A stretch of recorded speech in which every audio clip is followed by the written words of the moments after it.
So I don't want people demonizing MDI. Oh, it's so terrible. No, it's totally adequate and it's totally fine. Some people prefer it. I'm starting to lean right now with all the pump stuff. I'm starting to lean myself towards, maybe that's the best thing for me, but you have to find what's best for you.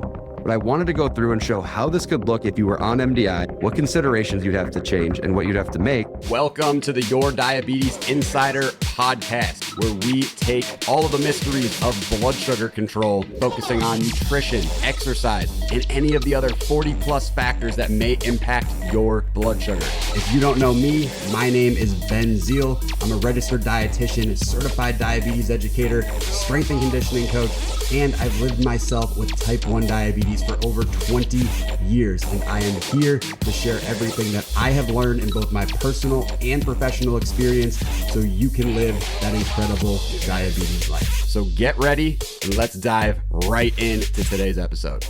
What is going on? Welcome to this episode of the Your Diabetes Insider podcast, and I am excited to report back and tell you that I went on a wild trip, which was awesome. But even more awesome was I went on the wild trip while on MDI and was able to do a 7+ mile hike. And I say 7+ because it wasn't quite 8, but it was over 7. 7+ mile hike while keeping blood sugars in range. And it was absolutely glorious. And I want to share a little bit with you as to what I did in order to facilitate that, and also what you can learn from my experience to make your blood sugars amazing the next time you hike. Because I will say I did end up posting a picture of my blood sugars on social, and it was remarkable. Like, I'm talking, my high bar was set at 150. I did not break the high bar, and my low bar was set at 70. I did not break the low bar, with the exception of a time where I got a single dot that said that I was low, but in typical Dexcom fashion, it was not actually legit. So to me, absolutely incredible, absolutely awesome. However, obviously there's work that goes into this. There's ways to make this happen. And the trip in general, I'm very grateful for. We went to Canada. It was my first legit time in Canada, like actually doing stuff in nature. I learned that you have to have bear spray if you're going to go hiking, because if you see a bear, there's really no other real good method to get away from them. So that was a little daunting and a little bit fun, but at the same time, knocking on all the wood, we did not see a bear. We did see bear poop on one of the days, which meant there was probably a bear nearby, but thankfully we didn't end up seeing it live in action. I was kind of hoping low-key that we would see one, but like from a car or from like a van or from something that was far away where I'd be like, oh, look, I saw one, but I didn't actually have to deal with one myself, because that situation sounds scary. Regardless, back to the blood sugar, because I know that's why you're here. You're not here to hear me talk about bears in nature, even though it's sometimes a fun diversion, right? So effectively, here's the situation. So we decided we were going to go to Lake Louise, which is probably, if it's not the most famous one in Canada, it's definitely in the top 5, and it's not 5. So with that, we go and we're like, we're going to do a hike that was called the Little Beehive. And so there's a big beehive, there's a little beehive. We inadvertently, I don't know, however you want to say it, we did Little Beehive, and then we started meandering. There's this lake called Lake Agnes, and it's got like a tea house there where you can literally go order tea. We did not do that. But then you can keep walking and you end up linking up to the big beehive. And I will say, we started going up the big beehive, and then we were starting to feel a little smoke. So we didn't end up doing that part as well, but we did do Little Beehive. I will say the views were absolutely insane, and I'm very grateful we got to go. But of course, it was a challenge. We ended up going in total, I will pull it up literally just because my phone tracks altitude, so like flights of stairs equivalents. And on that particular day, we ended up doing 21,800 total steps and 138 flights of stairs. And where we were staying, there were no stairs to go up, so we didn't have to worry about that. So this was all stairs that, I'm using quotes here, stairs, flights of stairs, elevation that was gained while we were doing this hike. And right here, 21,000 steps is a lot of steps. And so the hike that we did, we obviously walked, to the parking lot. We had to walk around other places, but we concentrated the majority of it over 7 miles while we were doing this hike, and it was remarkable. But from a blood sugar standpoint, here's what went down. So first things first, I personally, before doing a major activity like this, I like to eat something that I know what it is. And it's not because I'm nervous about, oh, I'm going to go to this restaurant, what if they put something in it? It's not so much that. It's more so that the hike is already a variable in and of itself, right? And so if you go say, hey, I'm going to go to this restaurant, that's fine, right? Like, it's not a problem. You can do that. But on the flip side, the issue becomes, okay, I'm going to this restaurant. I then have to be concerned about what exactly is the carb count here? What exactly is the protein count? What exactly is the fat content? And how is it going to hit me? And then it's just adding another set of equations that I just didn't really feel like doing it, right? So also where we were staying, we had a kitchen. So we're like, okay, I'm going to make relatively normal breakfast for me. So I had, eggs and egg whites and cheese. And I think there was spinach or kale, like some sort of veggie, mushrooms. So I had a bunch of protein, decent amount of fat. I didn't end up having a ton of carbs. I had some Greek yogurt, some peanut butter. I think I ended up having like half of a banana. I didn't really want tons of carbs. I don't love tons and tons of carbs all the time, especially not at breakfast for me. This is not what my body likes. So I had something that I was confident in, I was comfortable with. But then I had to think about, remember, I'm on MDI during this situation. So I can't be like, oh, I'm going to take half my dose and then, extend the rest out. Or I don't have that luxury. So it was I'm going to dose, but I'm going to have to time this in such a way where, remember, 2 hours is 90% of the insulin disappearing. I'm going to try to time this so most of the insulin is gone by the time we show up. And granted, driving to this place, I think it was like a 45 or 50-minute drive from where we were staying. Then we had to park. Then we had to find the shuttle. Then we had to get on the shuttle, the whole shebang. So I was optimistic that by the time we showed up to Lake Louise, that we would be able to be in a situation where blood sugar wise, I was steady, but more importantly, insulin on board wise, I was also relatively low. And fortunately, I timed it pretty darn well. We showed up to Lake Louise. I think it had been an hour and 50 something minutes since I had dosed before, meaning 90% of that insulin I had taken was out of my system, but there's still that other 10%. And you might be thinking, well, that 10% is just 10%. It's not a big deal. Right. Here's the caveat. The food that I ate, I know like I said, I have it pretty often. I have some sort of derivative of it. I still end up having to take 6 or 7 units. I don't remember the exact number. It really doesn't matter, right? The more important part here is 10% of 6 or 7 or 8 units is still it's over half a unit left. But remember, when you are active, that insulin is going to potentiate, which means that it is going to become more powerful. So let's just say for sake of simplicity, it was 0.7 of a unit. I have that active. That may work more like 1.5 when I'm really active in the middle of a hike. And then keep in mind, if my blood sugar, which going in, remember, I spent my whole time in the happy bars of blood sugars. Because of that, theoretically, that 0.7 could have been 1.5. And if I'm 120, I'm going to fall off a cliff. So I had to definitely be aware of that going in. So what did I choose to do? I said, okay, I have this little bit of active insulin. I'm about to be active. We're about to be walking. Of course, take the pictures, whatever. But I am going to take a small amount of low snacks. I'm not low, but I'm going to do this in order to prevent a low. So I had gummy worms. I hate gummy worms, but I had a bunch of them. I probably took, 4 or 5. They were like 2.5 grams a piece. So I took 12 grams of carbs knowing, okay, this should help offset that insulin that's active. And then I knew, okay, that's going to take a little bit to kick in. We're going to take some pictures. We have to walk over here, etc. It should be okay in that regard. So I went with it. And then at that point, I'm like, okay, I'm still hovering in the hundreds, low hundreds, 105, 110, 125, that general ballpark. I should be okay to start hiking. So we start hiking and we're going up, and the elevation wasn't too crazy at the beginning. And then out of nowhere, it just hits. Like there's a fork in the road. You can go up to the little beehive or you can go the other way towards the tea house. And so we go up, and that's when I'm like, okay, I'm going to need some more. And so something to keep in mind and stash away is when you're doing hikes like this, when you're doing activities like this, it could be a hike, it could be a long marathon at, a shopping, like a outlet mall or something. When you're perpetually in motion for a very long time, there's a good chance that you are burning through a bunch of glucose and you're going to have to take little amounts to keep yourself steady. And so what I did in this case was exactly that. I said, okay, let me take a few more worms. Every 25, 30, 35 minutes or so, let me take a few more to remain steady. You have to be careful with this because sometimes if you're not careful, there's a chance that you stop moving and the blood flow goes back to your digestion instead of to the limbs that you're using to propel yourself to wherever you're going. And suddenly you're digesting all this fast-acting carbs and boom, your blood sugar goes to the moon. So you have to be aware of that as well. However, in this particular case, I wasn't super worried because I knew, okay, I'm going to be active. We're climbing up this thing. We still have to climb down. There's still going to be more beyond this.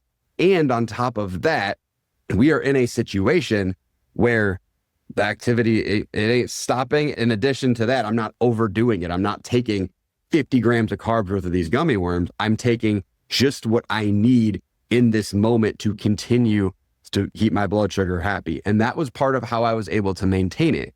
Because again, remember, I'm not out here in a situation where I can take 0.2, 0.3, 0.15.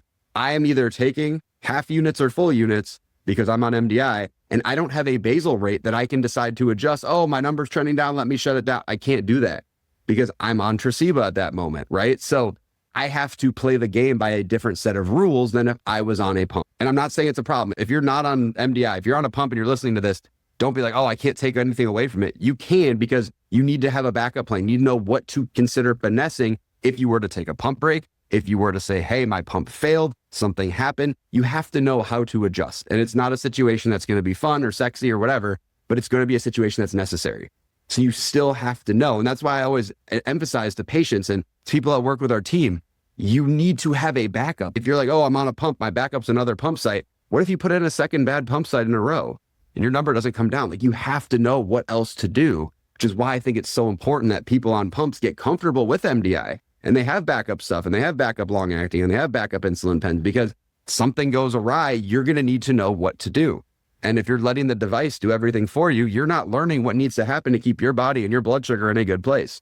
So I hope you don't think I'm ragging on you if you're listening to this and you're like, oh my God, Ben is just eating into my soul right now.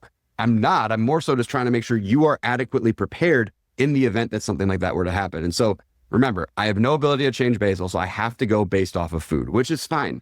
And so we're continuing to go. We go up to the top. It was amazing. At the top, we're probably at this point 4.5 miles in. It was pretty far. So we're also having done almost all the elevation at that point. There was a little bit more we did later, but the majority of it was gone. And so at that point, I'm thinking, okay, we've been at this for a while. We hustled up here. I think it was supposed to take 4 hours round trip. We're at the top in an hour and a half, which is cool. But at that point I said, hey, I've had a bunch of fast acting carbs. Let me have some protein, because that's going to help me steady my blood sugar out. Again, similar to if you're playing in a volleyball tournament, or you're playing in a baseball tournament or a soccer tournament, you're going to need protein at some point to help you stay steady. So I split a protein bar with Amelia, which was fantastic. We got our pictures. We're at the top. We started to come down. I got a few grams of carbs from that, so I didn't need as many worms, which was great. We got down. We went to the tea house. We went around the corner where, we had a choice. We can go left back towards where we started. We go right towards what we didn't know at the time, but it was the big beehive. So we start going that way. Then we start feeling like, okay, our bodies are feeling this now. We're kind of smoked. And it wasn't from lack of fuel. It was just straight up from, we went up a lot of elevation. And I joke with her sometimes. I look at the number of, elevations, flights of stairs I go on a daily basis. It's Florida. It's not super elevation heavy. It's not like we got hills all over the place. So because of, that was a lot of elevation. So we're like, we're good. And it also started to look kind of like an area, granted, everyone's different, but on the big beehive, like, it was super narrow and there was lots of rocks and just like loose rocks. And I was like, I don't really feel, I just already climbed the thing I wanted to climb. This is getting to be too much sauce. So we said, you know what, the heck with it. That's it. Came back down, started walking towards, where the entrance was. Well, unbeknownst to us with that, there were two ways you could go. There was one that was slightly longer, one that was slightly shorter. We're like, let's go the slightly shorter route. It'll be fine. I don't love heights. This is just a random fun fact about me. I do not love heights. And so of course with this, there is this staircase that is like straight down, super narrow, not a fan. Went down that thing and I was like, oh my God, get me off this thing. This is terrible. That actually, little teeny amount of stress, there was a lot of stress, but very short duration, did end up actually making my blood sugar go up a little bit. I'm not exaggerating on that. I went up, it wasn't crazy. I went up probably like 15 points, but I did go up from that. Then we were back on ground. I was able to walk. Everything was fine. And then, blood sugars were pretty steady. We got to our, van or whatever was taking us back to where we parked. And that was it. But the reason I went through this entire excursion with you was a couple things, right? Number one was to really emphasize what it would take for somebody to do this living with diabetes. But then second, what is it going to take if you're on MDI? Because a lot of people think, oh, MDI is bad. I can't do MDI. Pumps are the only way to do it. You can have an amazing A1C while on MDI. Like I know I didn't talk about it that long ago, but there's a patient I can vividly think of. Her A1C is in the mid fives without a ton of lows, on MDI, going to restaurants, living her life, doing her thing, working out, having her job. Like, everything is amazing while she's on MDI. It is totally doable. And she's not the only one. There's a guy I can think of, A1C in the mid fives, not a ton of lows, similar situation, has like a small kid and still able to manage great while on MDI. So I don't want people demonizing MDI. Oh, it's so terrible. No, it's totally adequate and it's totally fine. Some people prefer it. I'm starting to lean right now with all the pump stuff. I'm starting to lean myself towards, maybe that's the best thing for me, but you have to find what's best for you. But I wanted to go through and show how this could look if you were on MDI, what considerations you'd have to change and what you'd have to make. And then second, if you're on a pump, think of everything I talked about, but you have the luxury of saying, hey, I'm going to decrease my basal rate, during this time, or maybe it's going to decrease it for you. Hey, I'm going to pop on activity mode. Hey, I'm going to make sure I'm fueling and I can take a smaller amount of insulin. But at the end of the day, the important part with all of this is it's the same framework. It doesn't matter what system you are on to manage your insulin, right? You could be taking injections, you could be on a pump. It doesn't matter. What matters is the user who's using them. And the second thing that matters is, did you plan and did you execute on the same framework? The framework of, hey, I had something high in protein before. I had a pretty good idea of what I was eating before. I made sure my active insulin was pretty low before. During, I'm fueling as I need to. I'm having protein at some point during as well to keep my numbers steady. I'm not overdoing it. And I'm making sure that by the time I'm done, my blood sugar's in a great spot. So I don't have, 50 grams of carbs worth of gummy worms coming back to send my blood sugar to 350, because that's not going to end well either. So those are the big things. Again, it wouldn't matter. I could have done the same thing on a pump, on a pod, on, whatever device. And I have, right? At this point, roughly a year ago, when it was my diaversary, we went for a trip. We went hiking. It was about the same distance. And this one was just insane. The beginning part was just straight up a massive amount of elevation. And it was brutal. But at the same time, I was on a pod. Everything went great because it was about the preparation and the framework. So that's what I wanted to make sure I went through with you. You can apply this to, to your kid's life, to your life, to whoever's life, whoever you're listening to this for. If they have diabetes, if you have diabetes, you can apply this to your life with whatever system you're on. The key is, can you use the framework? And you can apply to different activities. It doesn't have to be a hike. It could be, like I said, you could be doing a marathon shopping. You could be at a soccer tournament. The same type of thing applies to a long duration activity. So I hope you found this helpful. Definitely let me know. Send me a message over on social media at Man of Zeal, MANOFTZEEL. If you are vibing, if you have questions, obviously here to help. If you're someone who's, hey, I wish I had this kind of framework from my care team, personalized to my particular situation and activities that I am doing, my team and I are here to help support you on that. We do this all the time with our patients. So definitely message me over on social. We're all dietitians. We all live with diabetes ourselves, and we all have exercise backgrounds. And if you're loving the pod, you're getting a ton of value from it, gratefully appreciate it if you're willing to drop us a great review on Apple, on Spotify, wherever you are listening. But with this, I will catch you on the next episode. I appreciate you. God bless. Hope you're ready for the next episode. Hey.